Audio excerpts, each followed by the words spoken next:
Salute Bharat. Salute ഭാരതിൽ നമ്മോടൊപ്പമുള്ളത് മുതിർന്ന മാധ്യമപ്രവർത്തകൻ Shri T K രാജഗോപാലാണ്. Sir നമസ്കാരം. നമസ്കാരം.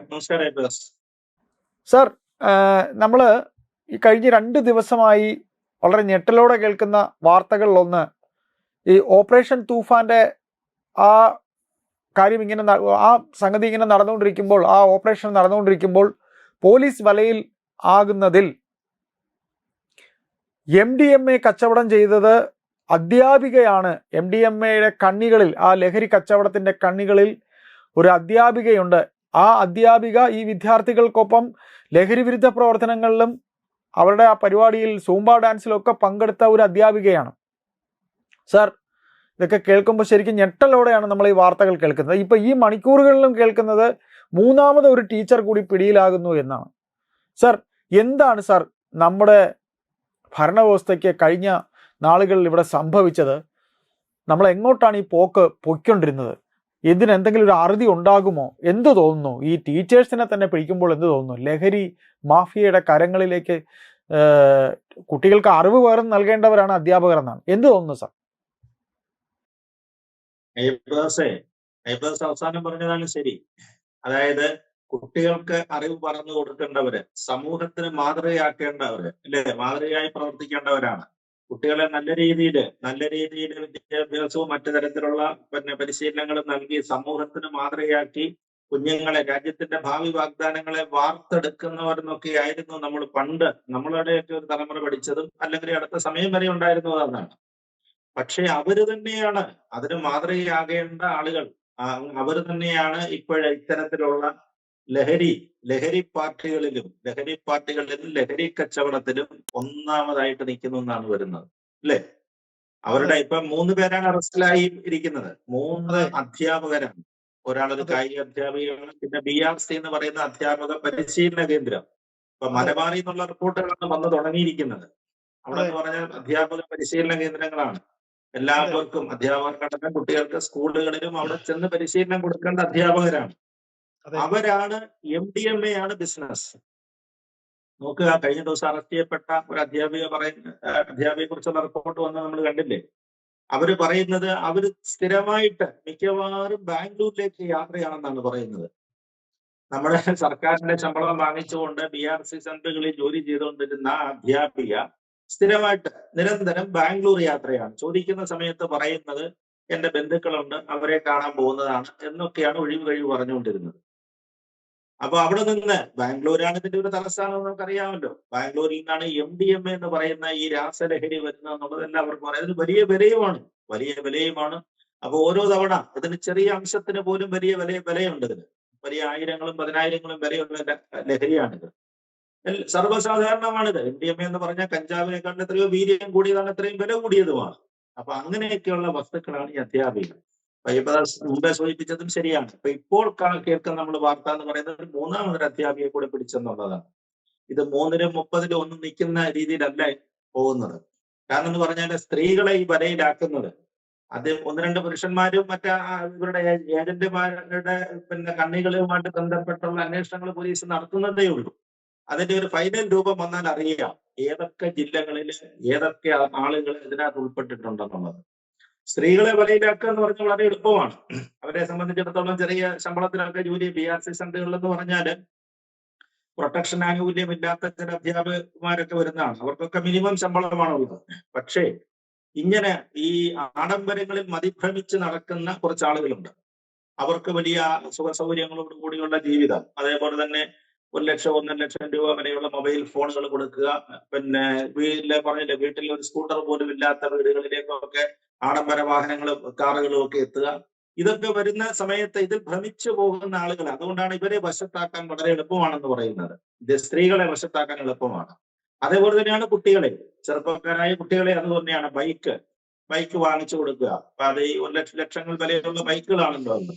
അതേപോലെ തന്നെ ഇവർക്ക് ചില കോഡുകൾ കൊടുക്കുക. ഇവരുടെ മുടിയാണ് ഇതിന്റെ ചില സിഗ്നൽസ്. ഇപ്പൊ കഞ്ചാവ് കൊണ്ടുവരുന്ന ആളിന്റെ സിഗ്നൽ എന്ന് പറഞ്ഞാൽ പ്രത്യേക തരത്തിലുള്ള മുടിവെട്ടാണ്. അതേപോലെ തന്നെ MDMA-യുമായിട്ട് വരുന്ന ആളിന്റെ അങ്ങനത്തെ ചില അവരുടെ അങ്ങനെയൊക്കെയുള്ള ചില രഹസ്യ കോഡുകളൊക്കെ ഉണ്ട്. ഒരു പോലീസ് ഉദ്യോഗസ്ഥനോട് സംസാരിച്ചതാണ്.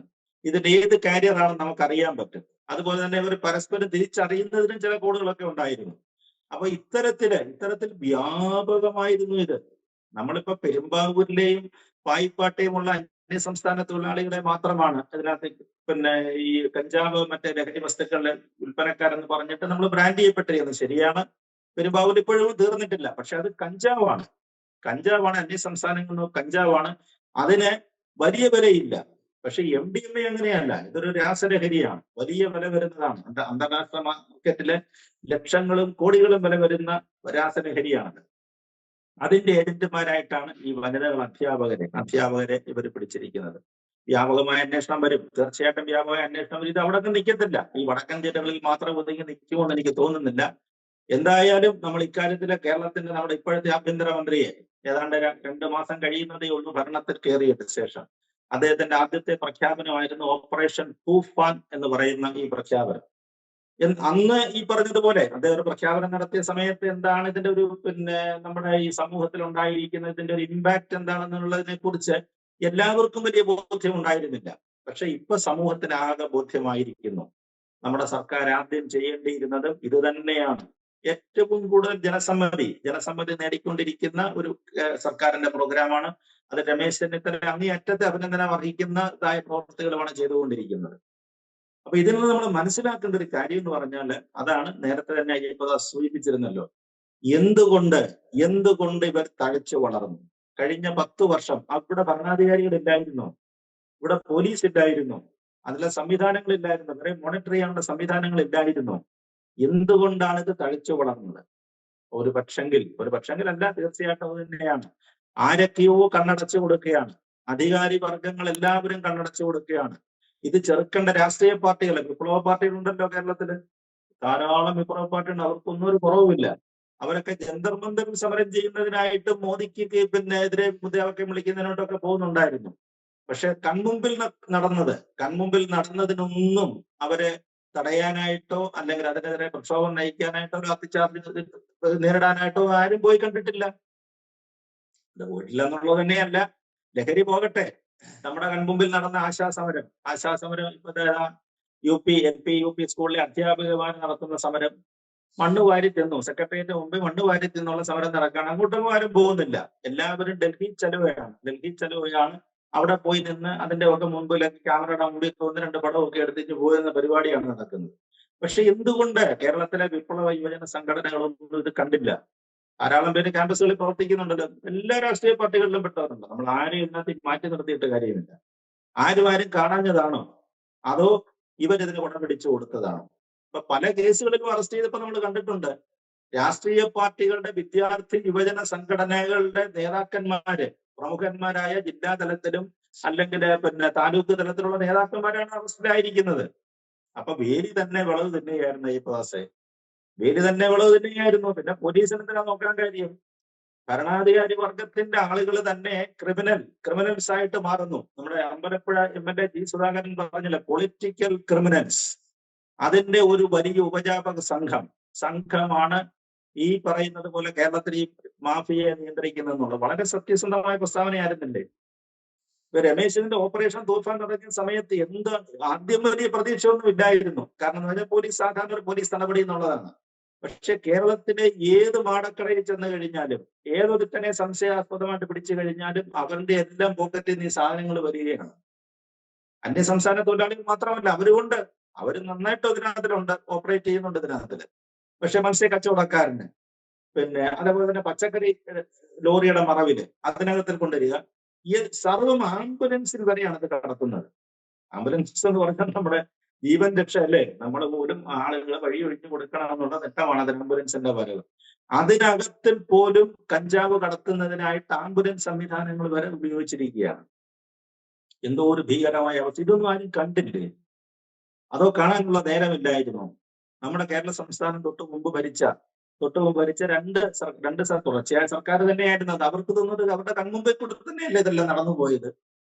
അവരുടെ പോലീസ് സംവിധാനങ്ങൾ ഉണ്ടായിരുന്നു, അവര് രക്ഷാപ്രവർത്തനത്തിന്റെ പുറയിലായിരുന്നു എന്നാണ് തോന്നുന്നത്. അവർക്കാർക്കും ഇത്തരം മാഫിയകളെ നിയന്ത്രിക്കുന്നതിനായിട്ടോ, കാരണം വരുമാനം ഉണ്ടാകും. ഈ കണ്ണടച്ചു കൊടുത്തു കഴിഞ്ഞാൽ അവർക്കും വരുമാനം കിട്ടുന്നുണ്ടാകും. അതുകൊണ്ടായിരിക്കും പോലീസ് സംവിധാനങ്ങൾ പോലും ഇവിടെ പരാജയപ്പെട്ടത്.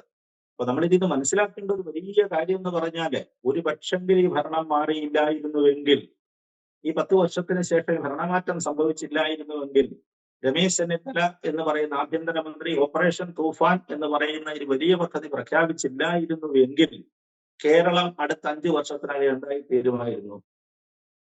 ഇപ്പൊ നമ്മൾ കുട്ടികളെ, അധ്യാപകരെ, ഇവരെയൊക്കെയാണ് കേൾക്കുന്നത്. ഇപ്പൊ പറഞ്ഞില്ലയോ, പച്ചക്കറി കടയിലോ നമ്മള് പഴക്കടയിലോ ചെല്ലുന്നത് പോലെയാണ് സാധനം ഇഷ്ടം പോലെ അവൈലബിൾ ആണ്. ഇഷ്ടം പോലെ സാധനങ്ങൾ കിട്ടുകയാണ്. പിടിച്ചിട്ടും തീരുന്നില്ല ഈ ക്ലാസ്. പെരുമ്പാവൂർ എത്ര റെയ്ഡ് കഴിഞ്ഞു? പെരുമ്പാവൂരിലെ അന്യസംസ്ഥാന തൊഴിലാളികൾ താമസിക്കുന്ന സ്ഥലങ്ങളില് അവിടെ നിന്ന്, ആ നാടുകളിൽ നിന്ന് വന്ന, വടക്കേ ഇന്ത്യയിൽ നിന്ന് വന്ന പെൺകുട്ടികൾ അടക്കമാണ് ഇതിനകത്ത് ബിസിനസ്സിൽ ഏർപ്പെട്ടിരിക്കുന്നത്. മറ്റ് ബിസിനസ്സുകൾ വേറെയുണ്ട്. സാർ ഞാനൊന്ന് ഇടപെടുകയാണ്. അതായത് നമ്മള് ഇപ്പൊ സാറ് സംസാരിച്ച വന്ന ആ മധ്യ ഇങ്ങനെ പറഞ്ഞു തന്നെ പോയി, ഒരു ഭരണവ്യവസ്ഥയുടെ ഒരു പിടിപ്പ് കേടല്ലേ സാർ? ഒരു ഭരണവ്യവസ്ഥ നാളിതുവരെ 2 തുടർഭരണം, ഇവിടെ പോലീസ് ഉണ്ടായിരുന്നില്ലേ? നിയമം, അന്നും ഇവിടെ പോലീസ് ഉണ്ടായിരുന്നു, നിയമം ഉണ്ടായിരുന്നു. അപ്പോൾ ഇവിടെ ആർക്കും അതിനൊന്നും സമയം ഉണ്ടായിരുന്നില്ലേ? നമ്മളൊരു വല്ലാത്ത നീരാഴിപ്പിടുത്തത്തിലേക്ക് പോവുകയായിരുന്നു സാർ. അതുകൂടെ പറഞ്ഞുകൊണ്ട് നമുക്ക് സംസാരം അവസാനിപ്പിക്കാം. എന്തായിരുന്നു ഇവിടെ സംഭവിച്ചു വന്നത്? ആലപ്പുഴയിൽ തന്നെ സാറിന് അറിയാം, എനിക്കറിയാം, നമ്മൾ പത്രത്താളുകൾ വായിച്ചതാണ്, അല്ലെങ്കിൽ ഇവിടെ ജനം കണ്ടതാണ്, വാർത്തയിൽ നമ്മൾ കണ്ടതാണ്. ഒരു പ്രമുഖ രാഷ്ട്രീയ പാർട്ടിയുടെ ഏരിയ കമ്മിറ്റി അംഗത്തിൻ്റെ ഉടമസ്ഥതയിലുള്ള ലോറിയിൽ ലക്ഷക്കണക്കിന് വിലയുള്ള ഈ പറയുന്ന ലഹരി പുകയില ഉൽപ്പന്നങ്ങൾ കടത്തിയതായിട്ട് പിടിച്ച വാർത്തയുണ്ടായിരുന്നു. അത് ആലപ്പുഴയിലാണ്. അപ്പോൾ അങ്ങനെ നിരവധി കേസുകൾ നമ്മൾ കണ്ടതാണ്. പലരും ഇപ്പോൾ ജി സുധാകരൻ പറഞ്ഞ പോലെ പൊളിറ്റിക്സിലുള്ള ആ രംഗത്ത് തന്നെ വളരെ ഉയരങ്ങളിൽ നിൽക്കുന്ന നേതാക്കൾക്ക് വരെ ബന്ധമുണ്ടായിരുന്നു എന്നൊക്കെയാണ് സുധാകരൻ പറഞ്ഞത്. സാർ, എന്താണ് സാർ ശരിക്കും ഇത് ഇവിടെ സംഭവിച്ചു പോയത് എന്നുകൂടെ പറഞ്ഞുകൊണ്ട് നമുക്ക് ഈ സംസാരം നമുക്ക് അവസാനിപ്പിക്കാം. ശരിക്കും ഈ തൂഫാൻ ഇവിടെ തുടങ്ങിയില്ലായിരുന്നെങ്കിൽ കേരളം ഇവിടെ എത്തിയേനെ. ശരിക്കും ആലോചിച്ചിട്ട് പേടിയാകുന്നു. അത് സത്യമാണ്. ഇപ്പൊ ശരിക്കും പേടിയാവുന്നുണ്ട്. നമ്മള് ഇപ്പൊ പറഞ്ഞില്ലേ, നീറ്റ് പരീക്ഷയുടെ പേരിൽ 20 കുട്ടികൾ ആത്മഹത്യ ചെയ്ത് അവരുടെ പേരിൽ നമ്മൾ ആശങ്കപ്പെടുന്നുണ്ട്. നമ്മുടെ ഒരുപാട് എല്ലാ രാഷ്ട്രീയ പാർട്ടികളും ആശങ്കപ്പെടുന്നുണ്ട്. അതുകൊണ്ടാണ് ഇവിടെ ഡൽഹിയിൽ പോയി സമരം നടത്തുന്നത്. പക്ഷെ നമ്മുടെ കുട്ടികളെ കൊണ്ട് പോകുന്നവർ ശ്രദ്ധിക്കുന്നില്ല. എല്ലാ കുട്ടികളെയും അവർ വീതിച്ചെടുത്തിരിക്കുകയാണല്ലോ കേരളത്തിലെ രാഷ്ട്രീയ പാർട്ടികൾ. ഇവിടെ ഇപ്പൊ CJP ഒന്നും ഉണ്ടാകാത്തതിന്റെ കാര്യം അതുകൊണ്ടാണല്ലോ. കേരളത്തിലെ രാഷ്ട്രീയ പാർട്ടികള് നമ്മുടെ കുട്ടികളെ വീതിച്ചെടുത്തിരിക്കുകയാണ്. കുറച്ച് വിപ്ലവ സംഘടനകളുണ്ട്, പിന്നെ അതല്ലാത്ത മോഡറേറ്റ് സംഘടനകളുണ്ട്, അതല്ലാത്ത പല എല്ലാ രാഷ്ട്രീയ പാർട്ടികൾക്കും വിപ്ലവ സംഘടനകളുണ്ട്. അവരെന്താ ചെയ്തുകൊണ്ടിരുന്നത്? അവരൊരു പക്ഷേ ഇതിന്റെ ഭാഗമായിരിക്കും. തീർച്ചയായിട്ടും അവർ ഇതിന്റെ ഭാഗമായിട്ട് വന്നതുകൊണ്ടാണ്. ഇല്ലെങ്കിൽ ഏതെങ്കിലും ഒരു സംഘടന ഏതെങ്കിലും ഒരു ക്യാമ്പസില്, അല്ലെങ്കിൽ ഏതെങ്കിലും ഒരു ദിവസമെങ്കിലും ഇതിനെ ഒരു ക്യാമ്പയിനോ അല്ലെങ്കിൽ നിരന്തരമായിട്ടുള്ള പ്രചരണങ്ങളോ കുറച്ചാളുകളെ ഇതിനകത്ത് പിടിച്ചെടുക്കുന്നതിന് അവർ ശ്രമിച്ചിട്ടുണ്ടോ? ആരും ശ്രമിച്ചിട്ടില്ല. എല്ലാവരും പങ്കുപറ്റുകയായിരുന്ന ജയപ്രകാശ്. ഈ പറയുന്ന ആലപ്പുഴയിലെ ജില്ലാതലത്തിലോ താലൂക്ക് തലത്തിലുള്ള നേതാവും അവരെല്ലാവരും ഇതിന്റെ കച്ചവടക്കാരുടെ ലോറി തന്നെയാണ്. അതിലൊരു നേതാവിന്റെ ലോറിയിലാണ് ഈ സാധനം കൊണ്ടുപോയെന്നാണ് പറയുന്നത്. അവസാനം ആ ലോറി ജാമ്യത്തിൽ കറക്കാൻ വേണ്ടിയിട്ട് വലിയ മുകളിൽ നിന്നില്ല, പാർട്ടിയുടെ മുകളിൽ നിന്നുള്ള നേതാക്കന്മാർ ഇടപെടലുണ്ടായി എന്നാണ് ജി സുധാകരൻ വരെ പറഞ്ഞിരിക്കുന്നത്, അല്ലേ? അപ്പൊ അതാണ് അതിന്റെ ഒരു ചെയിൻ എന്ന് പറയുന്നത്. എല്ലാവരും കിട്ടിയ അവസരങ്ങൾ, ഇപ്പൊ നമ്മൾ പറയുന്നത് കഴുക്കോലൂരിക്കൊണ്ട് പെരയ്ക്ക് തീ പിടിക്കുമ്പോ കഴുക്കോലൂരുന്ന പരിപാടികളാണ്. അതാണ് ഇവിടെ നടന്നുകൊണ്ടിരുന്നത്. അതുകൊണ്ടാണ് പറഞ്ഞത് ക്രിമിനലൈസേഷനാണ്. ശരിക്കും രാഷ്ട്രീയ പാർട്ടികളെ, അതിന്റെ വിദ്യാർത്ഥി യുവജന സംഘടനകളെ മുഴുവൻ ക്രിമിനലുകളാക്കി മാറ്റിയിരിക്കുന്നു. ആ ഒരു സംസ്കാരം നമ്മളെല്ലാവരും അങ്ങനത്തെ ആളുകളാണെന്നല്ല നമ്മൾ പറയുന്നത്.